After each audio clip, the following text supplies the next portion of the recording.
সবাইকে আসসালামু আলাইকুম। সুপ্রিয় বন্ধুরা, কেমন আছেন? আশা করি অনেক অনেক ভালো। স্বাগতম জানাচ্ছি আজকের পর্বে। আজ আমি ভীষণ মজার একটি নাস্তার রেসিপি আপনাদের সাথে শেয়ার করব। এই নাস্তাগুলো দেখতে যেমন লোভনীয় হয়, খেতে কিন্তু ততটাই সুস্বাদু আর মজাদার হয়। ছোট বড় সকলেরই ভীষণ পছন্দের একটি রেসিপি। এই নাস্তাগুলো তৈরি করা খুবই সহজ, অল্প সময়ে অল্প উপকরণে ঝটপট তৈরি করে নেওয়া যায়।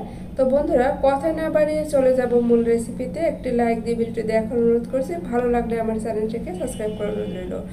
তো প্রথমে যা করতে হবে, এখানে একটি মিক্সিং বল নিয়েছি, এর ভিতর দিয়ে দিলাম হাফ কাপ কুসুম গরম পানি, আর দিয়ে দিলাম 1 টেবিল চামচ পরিমাণ ইস্ট আর 2 টেবিল চামচ পরিমাণ চিনি। এখন একটি হ্যান্ড উইস্কের সাহায্যে চিনি আর ইস্টটাকে একটু নেড়ে ছেড়ে নেব।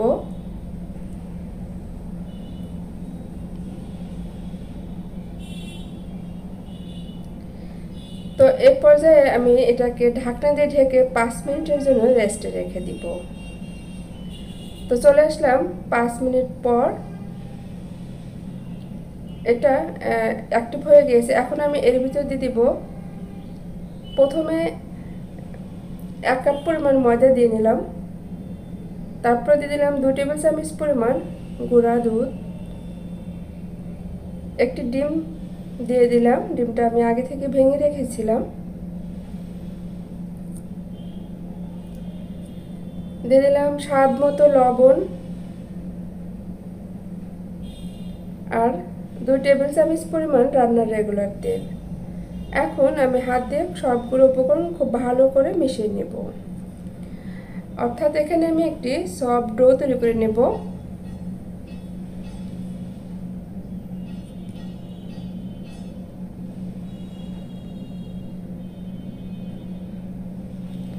তো ডোটা অনেকটা নরম হয়েছে। এখন আমি এর ভিতরে আরও 1 কাপ পরিমাণ ময়দা মেশাবো।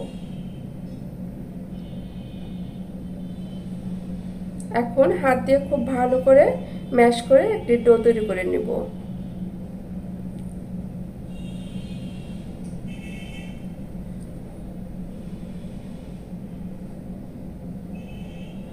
এ পর্যায়ে হাতে একটু তেল নিয়ে নেব, তাহলে এটা হাতটা পরিষ্কার হয়ে যাবে। তো ডোটাকে আমি এভাবে মথে নিয়েছি, খুব ভালো করে মথে নিয়ে এখন এটাকে আমি ফয়েল পেপার দিয়ে ঢেকে রেস্টে রেখে দেব 1 ঘন্টার জন্য। তো বন্ধুরা, এটাকে আপনারা গরম স্থানে রাখতে পারেন। গরম স্থানে রাখলে এই ডোটা কিন্তু অনেক বেশি ফোলে, কোনো রোদে রেখে দিলে খুব বেশি ভালো হয়। তো বন্ধুরা, আমি 1 ঘন্টা পরে চলে আসলাম।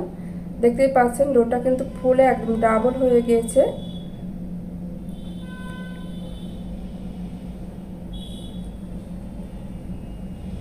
এখন আমি এর ভিতর থেকে বাতাস বের করে নিয়ে তারপর ডোটাকে আরও একবার মথে নেব।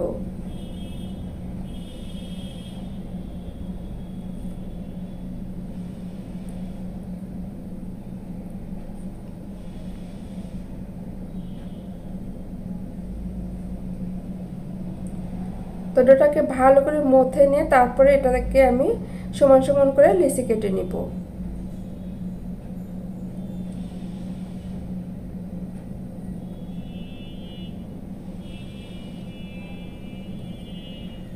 এখন একটা ছুরি দিয়ে আমি লিচিগুলো সমান সমান করে কেটে নেব। আমি এই পরিমাণ করে কেটে নিচ্ছি, আপনারা চাইলে এর চেয়ে ছোটো ছোটো করে নিতে পারেন।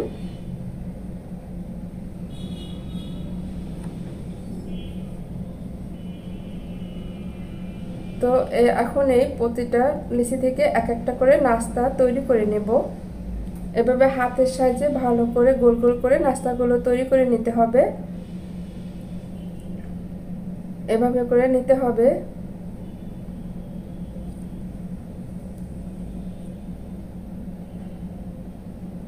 তো একটা নাস্তা তৈরি করা হয়ে গিয়েছে, আর এভাবে করে সবগুলো নাস্তায় আমি তৈরি করে নেব। তো সবগুলো নাস্তা কিন্তু তৈরি করা হয়ে গিয়েছে। এখন ফয়েল পেপার দিয়ে আবার ঢেকে আরও 10 থেকে 15 মিনিটের জন্য রেস্টে রেখে দিব।